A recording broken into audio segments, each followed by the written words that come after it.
SIPRI అనే ఒక institute ఉందండి. Stockholm international peace research institute అని.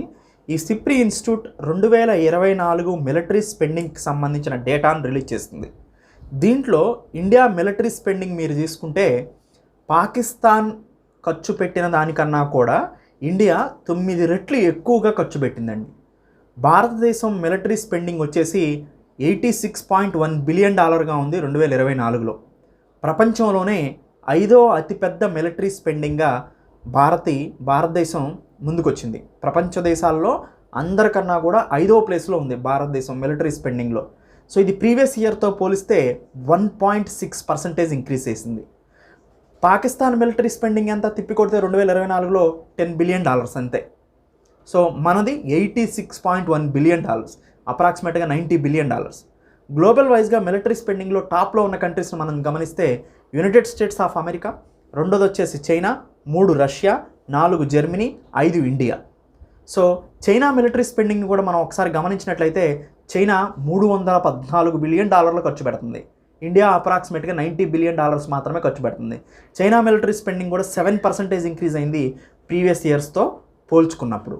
మొత్తానికి ఇండియా మిలిటరీ స్పెండింగ్ అనేది 9 fold higher than the Pakistan military spending. So దీనివల్ల రీసెంట్గా కూడా మనం చూసాం, రాఫెల్ M ఫైటర్ జెట్స్ని, ఒక 26 ఫైటర్ జెట్స్ని మనం పర్చేజ్ చేస్తున్నాం నావీ కోసం. ఇది మెరైన్ వేరియంట్ అనమాట, రాఫెల్ M వేరియంట్ అనేది. అండ్ రాఫెల్ అనేది ఫ్రాన్స్ తయారు చేసినటువంటి అత్యాధునిక 4.5th జనరేషన్ ఎయిర్ క్రాఫ్ట్. ఇది ఆల్రెడీ మన దగ్గర ఈ 36 రాఫెల్ ఫైటర్ జెట్స్ ఉన్నాయి. ఇప్పుడు అదనంగా మళ్ళీ రాఫెల్ M ఫైటర్ జెట్స్ని కూడా మనం పర్చేజ్ చేయడం జరుగుతుందన్నమాట. మొత్తానికి రాఫెల్ ఫైటర్ జెట్స్తో ఇండియన్ నేవీ కానీ ఇండియన్ ఎయిర్ ఫోర్స్ కానీ చాలా స్ట్రాంగ్ అయిందని చెప్పుకోవచ్చు. ఇది 4.5th generation air craft. Dassault aviation అనే కంపెనీ ఫ్రాన్స్కి సంబంధించి ఇది మ్యానుఫ్యాక్చరింగ్ చేసింది. ఇది 50,000 అడుగుల ఎత్తులో కూడా ఇది ప్రయాణించగలుగుతుంది. దీంట్లో ముఖ్యమైన పార్ట్ ఏంటంటే అస్త్రా మిస్సైల్స్ని ఎక్విప్ చేయొచ్చు. ఇది beyond visual range air to air missiles అనమాట. అంటే ముందు వెళ్ళేటువంటి ఎయిర్ క్రాఫ్ట్ని వెనక నుంచి కూడా మనం దాదాపు 300 కిలోమీటర్ల దూరంలో కూడా పేల్చేయచ్చు. MK3.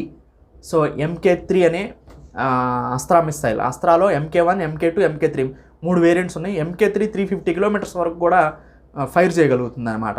సో ఇలాంటి అడ్వాన్స్డ్, దీన్ని DRDO తయారు చేసింది ఈ మిస్సైల్ని, అస్త్రా మిస్సైల్ని. సో ఇలాంటి DRDO తయారు చేసిన అస్త్రా మిస్సైల్ని కూడా మనం ఈ రాఫెల్ ఫైటర్ జెట్స్లో ఉపయోగించుకోవచ్చు.